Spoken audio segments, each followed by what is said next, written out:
So I remember when I realized I was gay, I was probably 15 years old, and I remember being horrified, looking in the mirror and thinking I will have a secret that I'll have to keep for the rest of my life. I was coming to terms with who I was in high school, and my father wasn't accepting of it at all. I think it was probably when sophomore year where I started to have feelings for other guys, and by the end of senior year I wasn't playing any sports. I felt so isolated, and I felt like I couldn't be myself. And it was so bad that I actually looked up the suicide prevention line.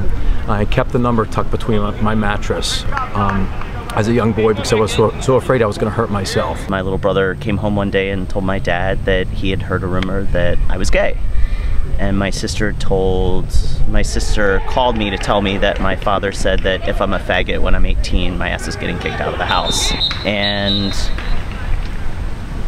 she said she didn't care if I was or wasn't, but it was nice, and that she was there for me.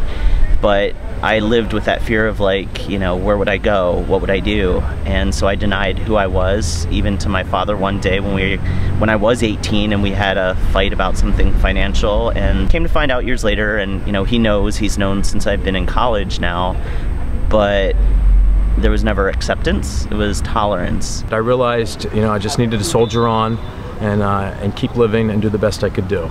And I came out to my family. They've been very supportive. And then you meet a world of wonderful friends, and your life becomes enriched in so many different ways. I went to college, didn't play any sports, finally came out, and still didn't have anything that I felt like I could connect to. My dad actually posted on Facebook like one of those cut and paste things that was like, will you stand up for me? And it was like, will you stand up for me, you know, with the names of the young people that committed suicide.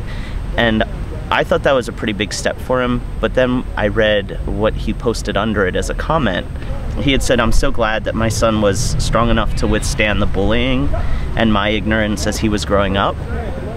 I am so proud of him and his accomplishments in life, and I love him for all that he is, and that being gay is not one of his shortcomings.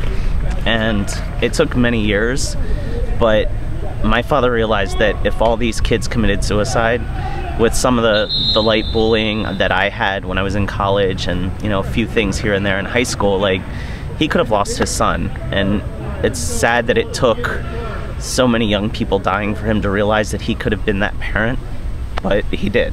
So I'm very thankful that he's finally come around after all these years, and now we're renewing our relationship as father and son, and it's very important to me. Good job. So I was living in Boston, and I decided to join the Gay Flag Football League there. And when I joined, the moment I joined, it was phenomenal. I met so many wonderful people.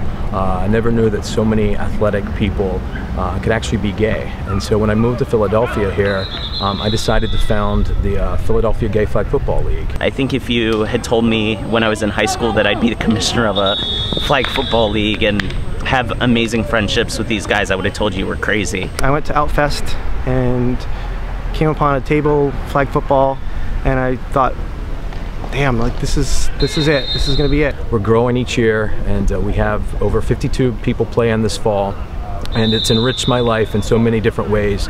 Every Saturday morning I look forward to waking up and coming out here and having a great experience on the field. It's the best feeling to be a part of something. I feel like there might be the one kid we reach out to, the kid who might be like the nose tackle or the defensive end for his high school football team or even college football team, that is living in fear and doesn't think he can live his life the way he wants to, and doesn't even realize that something like this might be out there for him one day.